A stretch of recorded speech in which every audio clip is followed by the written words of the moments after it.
que le llega en diástole, es un volumen. Para que le llegue al ventrículo en diástole ese volumen se deben abrir las válvulas aurículo-ventriculares. ¿Y cuáles eran las válvulas aurículo-ventriculares que se deben abrir en diástole? Tricúspide mitral. Tricúspide y mitral.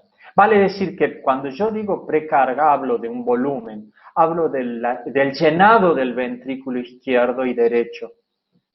Ahora, la poscarga ya no es una fuerza pasiva, es una fuerza activa. Es la fuerza que deben vencer los ventrículos para expulsar la sangre hacia las arterias. Porque la sangre sale de los ventrículos hacia las arterias, pero venciendo una resistencia que es la que le ofrecen las arterias pulmonar y aórtica. Vale decir que poscarga ya no es un volumen, es una presión.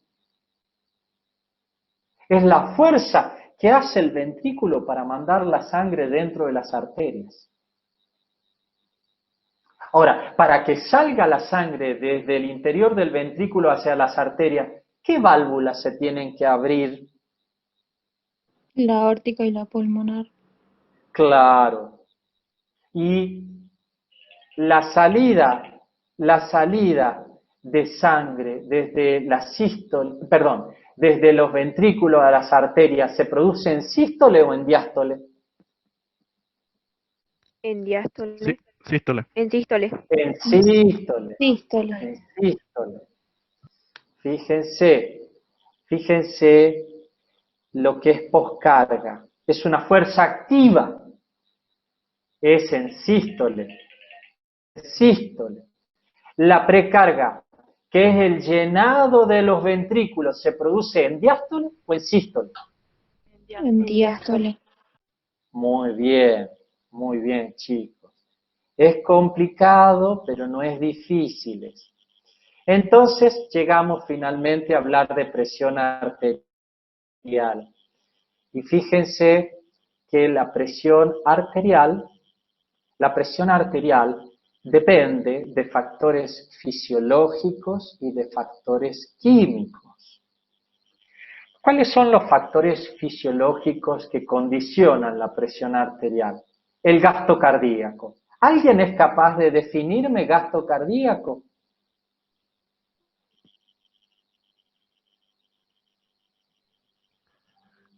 ¿Alguien es capaz de definirme gasto cardíaco o volumen minuto? Era el volumen de sangre bombeado por el ventrículo en que un minuto. expulsaba el ventrículo. ¿En qué unidad de tiempo? En minuto. Un minuto. En un minuto. Vale decir que la sangre expulsada en un minuto es importante para mantener la presión arterial. ¿Qué otra cosa es importante para mantener la presión arterial? La frecuencia cardíaca. ¿Qué era frecuencia cardíaca? ¿Alguien me quiere decir? La cantidad de latidos por minuto. ¿Qué es igual a cuánto, señorita? De 60 a 100 latidos por minuto. Muy bien, muy bien. Es también necesario entender que la presión arterial depende del volumen sistólico. ¿Qué es el volumen sistólico? La cantidad de sangre que expulsa el corazón en una contracción, en una sístole. ¿Y cuánto expulsa el corazón en una sístole? Dijimos, entre 70 a 75. Entonces, profesor, tanto lío porque usted me dice gasto cardíaco, pero acá estamos repasando dos conceptos que definen el gasto cardíaco.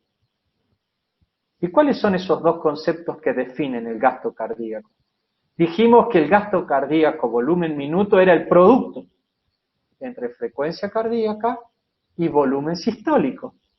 Y ustedes me dijeron, y la multiplicación entre esos dos factores me da 4.500, que es la volemia, que es el volumen minuto. ¿De acuerdo? Ahora, ¿de qué más depende la presión arterial? La presión arterial, en definitiva, depende del gasto cardíaco y de la resistencia periférica. ¿Qué es la resistencia periférica? Es la resistencia que oponen los vasos al paso de sangre. Si yo tengo un vaso así, la resistencia que le opone este vaso de este tamaño es igual a la resistencia que le ofrece un vaso de este tamaño. ¿Sí o no? ¿Dónde le ofrece más resistencia al paso de sangre? ¿Un vaso que es así o un vaso que es así? Al vaso más ¿El más grande. grande o el más pequeño? ¿Cuál le El más- ofrece más resistencia? El más pequeño. Muy bien, muy bien. El más pequeño. Entonces, si yo tengo un vaso así, ¿la sangre circula con mayor resistencia o con menor resistencia?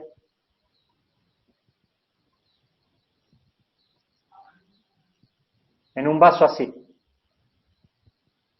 Entonces no se alcanza a ver su cámara. ¿Así? ¿Ahí la ven? ¿Ven? ¿Un vaso así o un vaso así? ¿Por cuál circula la sangre con menor resistencia? ¿Por el vaso grande o por el vaso pequeño? Por el vaso grande. Por el vaso grande. Porque por el vaso pequeño, ustedes imaginen regándose el jardín con una manguera de bombero o con una manguera como la que tienen en casa. ¿En cuál sale más agua? Por la del El bombero. bombero. ¿Y por qué sale más agua por la del bombero si está conectada al mismo grifo? Por Porque el es más tamaño. grande. Por el tamaño. Claro. ¿Vieron? Entonces, piensen ahora en la pared de la manguera.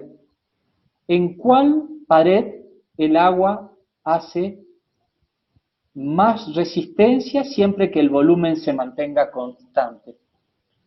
¿En la de bombero o en la del jardín de ustedes? ¿En cuál el agua hace más resistencia, ejerce más resistencia? En la En la manguera del de la jardín. casa. Claro, claro. Si ustedes palpan la de bombero va a estar chuza, ¿sí o no? Sí. ¿Sí? En cambio, la de jardín va a estar bien durita, ¿sí? ¿Qué les quise decir con esto? Les he explicitado lo que es la presión sanguínea. La presión sanguínea depende de dos variables, del gasto cardíaco y de la resistencia periférica. Si el gasto cardíaco es más bajo, la presión va a caer. Si la resistencia vascular es mayor, es menor, la presión arterial va a caer. Va de nuevo. Si el gasto cardíaco es más bajo, porque cae la presión arterial, porque la frecuencia cardíaca es menor, porque el volumen sistólico es menor, vale decir, porque el gasto cardíaco es menor, la presión es más baja. Ahora, si yo tengo menor resistencia a la circulación de la sangre, la presión va a ser más baja. Porque la resistencia periférica es menor.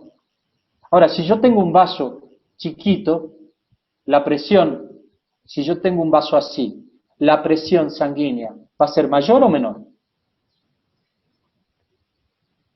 Un vaso chiquitito, Menor. mayor, Va a ser Mayor. mayor. porque la resistencia vascular aumenta. Entonces, ya vamos a ver por qué todo esto, y ya lo van a poder relacionar desde el punto de vista matemático. Y factores químicos, el volumen de sangre y la distensibilidad arterial. Ahora fíjense, acá se resumen todo. La presión arterial es igual al gasto cardíaco por la resistencia vascular periférica. ¿Y gasto cardíaco a qué era igual? A frecuencia cardíaca por volumen sistólico. Si la presión, si el gasto cardíaco es más bajo ¿La presión arterial será más alta o más baja? Baja. Baja. Más baja. Ahora, si la resistencia vascular periférica es más baja, vale decir, el diámetro del vaso aumenta, ¿la presión arterial será más alta o más baja? Más baja. Más baja. Más baja. Chicos, esto se llama en matemática relación directa entre una variable y otra variable. Si esto baja, esto baja. Si esto baja, esto baja. Eso ustedes lo saben por matemática, por estadística, por todo. Entonces, la fórmula de la presión arterial, ¿a qué es igual? A gasto cardíaco por resistencia vascular periférica. Si se me abre una arteria y estoy perdiendo sangre, ¿la presión arterial aumenta o disminuye? Disminuye. Disminuye. ¿Por qué disminuye? Porque disminuye el volumen sistólico, porque va a disminuir el gasto cardíaco. ¿Sí o no? Sí. Sí. Ahora, si se me dilatan las arterias de este tamaño, así, fíjense, la resistencia vascular aumenta o disminuye. Disminuye. Por lo tanto, si se me dilatan las arterias, la presión arterial disminuye o aumenta. Disminuye. Disminuye. ¿Por qué? Disminuye la resistencia vascular periférica. Piensen en el papá cuando ustedes le dijeron, cuando se podía salir, que volvían a las 3 de la mañana y llegaron a las 7:30. ¿Le aumentaba o le disminuía su presión arterial? Le aumentaba. Le aumentaba. ¿El gasto cardíaco del papá aumentó o disminuyó? Aumentó. ¿Cuál de las dos variables del gasto cardíaco aumentó? ¿La frecuencia cardíaca o el volumen sistólico? La frecuencia cardíaca. Estaba nervioso, ¿no es cierto? Claro. Claro, muy bien. Ahora, ¿estaba estresado el papá o no? Porque ustedes salieron con pantalones y cuando las vio entrar a la casa le traían una mini, las chicas. ¿Cómo estarán los vasos del papá? ¿Contraídos o dilatados? Contraídos. Contraídos. Entonces, ¿la resistencia vascular periférica del papá estará aumentada o disminuida? Aumentada. Aumentada. Por lo tanto, la presión del papá, por todas las variables que hemos analizado, ¿estará aumentada o disminuida? Aumentada. Muy bien. Eso se llama razonar. Y podemos medir la presión arterial. Y ustedes seguramente ya saben medir. Se insufla el manguito con el esfingomanómetro, se pone por el método auscultatorio o fonoendoscópico en el trayecto de la vena braquial y se insufla el manguito tratando de cerrar la arteria por encima de una presión mayor a 120 milímetros de mercurio, colocan el estetoscopio y empiezan a desinsuflar el manguito. Cuando sienten el primer ruido, es que pasó sangre por acá. Leen el esfingomanómetro y eso expresa el flujo turbulento de la presión arterial sistólica, que al leer aquí va a estar entre 80 y 120. Ahora van a sentir el primer ruido y luego van a seguir desinsuflando hasta que deja de haber un ruido. Y cuando deja de percibir usted el ruido, van a leer en el relojito y va a leer que la presión diastólica o mínima está inferior a 80 milímetros de mercurio, porque la sangre está pasando siguiendo su flujo laminar. Y ustedes pudieron, con el primer sonido, determinar la presión sistólica, 120, y con el último ruido, o cuando ya no oye nada, la presión arterial diastólica, 80.